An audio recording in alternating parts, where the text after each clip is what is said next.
Hello and welcome to this week's presentation on Pablo Larraín's 2016 biopic Jackie. My name is Cormac and I'll be joined by Jamie Savita as we discuss Jackie's sources, themes and perspective and conclude by presenting you all with a short class activity. To begin, we'll go over the film's opening and its adaptational sources. Jackie's narrative is told in a non-linear fashion, beginning as Theodore H. White arrives at the Kennedy compound in Hyannisport, Massachusetts. Following the opening tracking shot focusing on Jacqueline Kennedy walking in the backyard, White arrives to begin the interview which serves as the main adaptational source for Pablo Larraín's film. Jackie is quite unique amongst film scenery in his course, as not only is it not a direct adaptation from a written work, but it also draws reference and parallels from many real-life events and documents. The aforementioned Theodore White interview entitled For President Kennedy, an Epilogue, serves as the primary adaptational source, in addition to the following supplementary sources: the 1962 tour of the White House presentation by Jacqueline Kennedy, the infamous Zapruder film footage of President John F. Kennedy's assassination, the presidential oath of office for then Vice President Lyndon B. Johnson aboard Air Force One, President John F. Kennedy's funeral procession and burial at Arlington Cemetery, Virginia, and a series of correspondences between Jacqueline Kennedy and Catholic priests following her husband's assassination. For the purposes of this presentation, we will define Jackie's opening as the first 13 minutes of the film, before the audience first sees Jacqueline Kennedy aboard Air Force One. Though Jackie's opening may appear uneventful at first, merely comprising a conversation and a recreation of the White House tour, its purpose is twofold. Firstly, the portrayal of journalist Theodore H. White provides the audience with a naturally inquisitive character, allowing the film to naturally incorporate any exposition and to naturally develop Jacqueline Kennedy as a character. Additionally, by recreating the White House tour, the audience is provided with a more intimate perspective of Jacqueline Kennedy, quote, imparting a sense of America's greatness, as we get to see how truly devoted she was to preserving and celebrating American history. The audience is immediately introduced to the insights of Jackie's character, what she values and what really drives her. We learn quickly that Jackie Kennedy is very poised, educated, courageous, and even stubborn in her conversation with a journalist, as Jackie is trying to preserve the Kennedy legacy a week after JFK's assassination. Being that the film is filmed as a biopic, past accounts and videos are used to portray Jackie's character more faithfully. Carmen Sofia Bernes describes biopics as modes of film including conventions of stating it's a true story, having characters' actions corresponding with the actions of the person they are named after, and a montage of sequences that condense parts of a character's life, which Jackie can be seen to follow, such as Larraín's adaptation of Jacqueline Kennedy White House tour, as she is interviewed around the White House giving light to American history that precedes her time as the First Lady. Jackie Kennedy valuing American history and art, pouring resources and starting committees with the purpose of restoring and preserving the historical iconography of the White House and its past presidents. Her drive in preserving American history being what gives her motivation in ensuring the Kennedy legacy stays in the minds of the American people. At the core of Jackie's character, she is highly driven by symbolic value. The symbolic value of what the White House should represent to the American people, what pieces of art and antiquities symbolize in reviving historical culture. As shown through Jackie's fascination with the Lincoln's room shown within the White House tour, Jackie showing appreciation and admiration for the furnishing and history behind the Lincoln room, being a symbol of legacy that remains a part of the White House history, as Jackie's ambition is also to have the Kennedy legacy live on through American history. Throughout the opening of Jackie, director Pablo Larraín demonstrates a clear attention to detail by incorporating audiovisual elements, namely the use of soundtrack, to evoke various tones and themes. Non-diegetic music is briefly used in the very beginning of the film to see Jacqueline Kennedy walking in her backyard and pacing in the Kennedy compound office, awaiting Theodore White's arrival. The music begins on a high register before falling to, then wallowing in, a low minor key melody which serves as a musical metaphor for Jacqueline Kennedy's depressed and withdrawn emotional state. Once Jacqueline and Theodore begin their exchange, the soundtrack becomes fully diegetic, featuring only dialogue and scenic ambience. This change in the soundscape also signals a change in tone from eerie to tense, the staccato-like rapid interjections and awkward silences clashing to form an immersive soundscape for the audience. Academic Francesco Sacconi writes that the spectator is captured by the power of this dialogue. Larraín respects the reciprocity of looks that defines the conditions of diegetic intercourse and calls into question the spectator, whom he drags into the staging.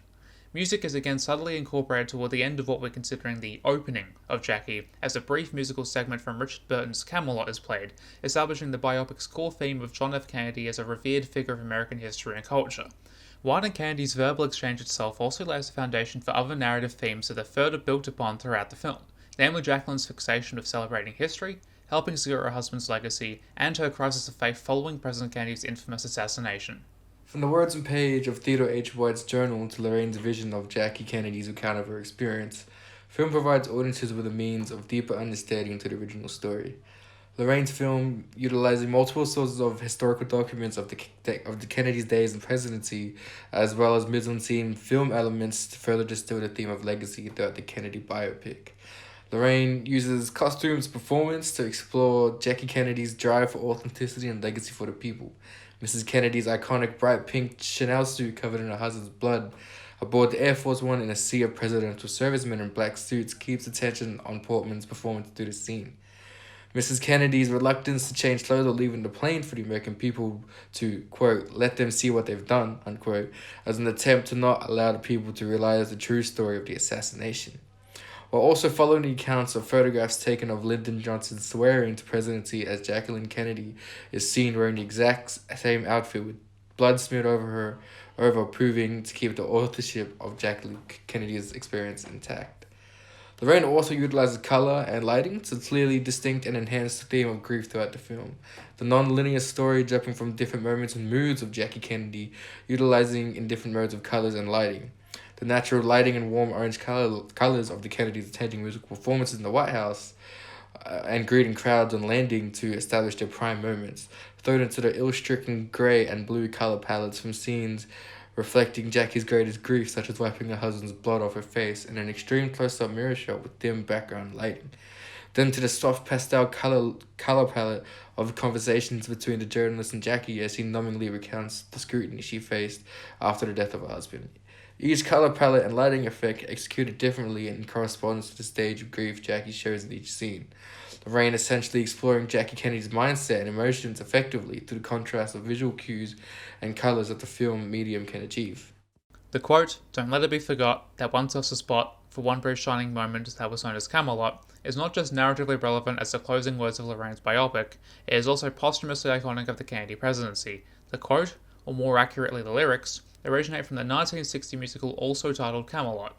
The lyrics first became associated with President John F. Kennedy following the publication of White's piece for Life magazine, wherein Jacqueline Kennedy happily recounts the story of Jack, as she affectionately calls him, and his love for the song. Jacqueline Kennedy added that there'll be great presidents again, but there'll never be another Camelot again. John F. Kennedy's presidential legacy has since become almost mythologized, much like the Arthurian legend that birthed the Camelot musical, likely due to his untimely death. Cultural professor Karen Denack writes that President Kennedy served just over 1,000 days in office. As such, his legacy is rooted as much in the possibility of what he might have done, the promise he held, as in what he actually accomplished. The spectre of the brief shining moment of Camelot burns brightly in the minds of many Americans. In addition to the core theme of President John F. Kennedy as a legendary figure of American politics and culture more broadly, the film also transposes Jacqueline Kennedy's real-life crisis of faith from private correspondences with Irish Catholic priest Joseph Leonard. These exchanges are transformed into verbal dialogues, an appropriate filmic adaptation or choice, with actor John Hurt portraying the priest on screen, who serves as a foil for Jacqueline Kennedy as she questions God, fate, and notions of fairness, just as she is said to have done in her letters. Jackie set in 1960s America at the peak of the civil rights and feminist movement. Academic Marie Olson described in her dissertation, quote, "The 1960s women movement was defined by faction disagreements in how women should fight for their rights and what rights they should be fighting for. With more women started to join the workforce and able to fulfill duties outside of being a stereotypical housewife within a patriarchal society. This time of great social development being more important to Jackie's character as it illustrates that Jackie Kennedy had become one of the most influential women of her time. Despite being the first lady to the President of the U.S., Jacqueline Kennedy's influence manifests itself from the women's rights movement during the 1960s. Mrs. Kennedy throughout the film showing the impact that women can have within politics and history, being more than useful within JFK's presidency in being trilingual and a travel ambassador, as well as Jackie's determination in the renovation of the White House history archives. Jackie Kennedy becoming a symbol of history, arts, fashion, and perseverance as a role model for the 1960s woman. Jackie being a female protagonist within the male politics-driven world of Washington, D.C. is also what gives light to the woman in politics theme, where often a woman's political stance and decisions fall in line with the views and actions of their husbands, being only shadows to the men of patriarchal politics. Academic Karen Denack explains that Jacqueline Kennedy, quote, even when she was married, often established her own path, continuing to pursue her own interests rather than replacing them with proclivities of the men in her life.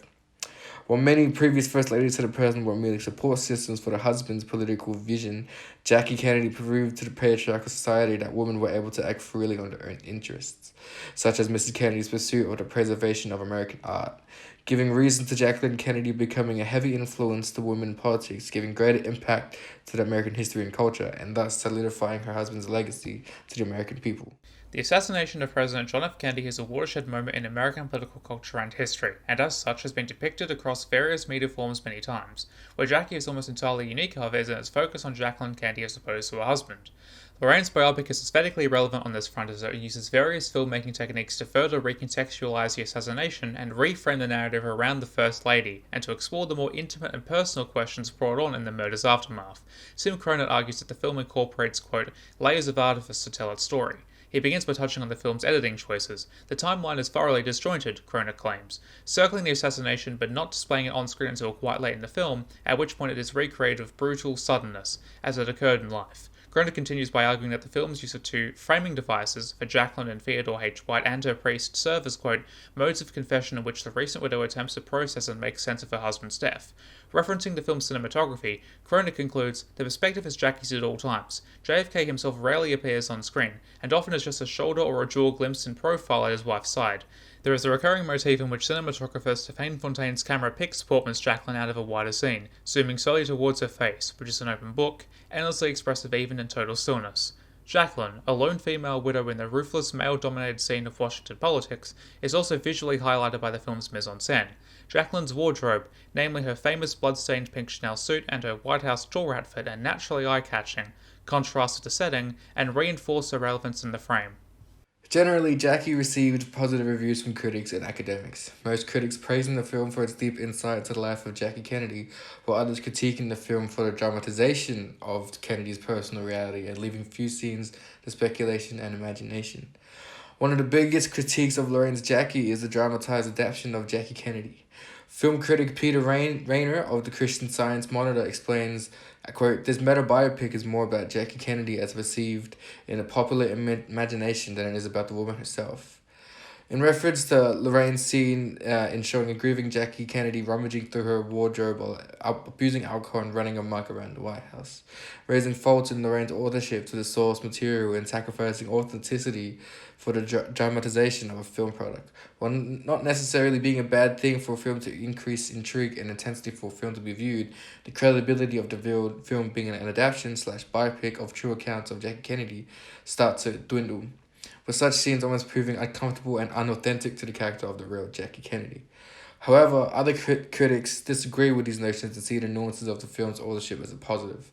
Film critic Guy Lodge of Variety explains that Jackie, for its part, seeks to represent its subject beyond the cultivated objects and images we associate with her, in saying that Lorraine's aim for the start wasn't to create a faithful biopic of the accounts of the scrutiny that followed her husband's assassination.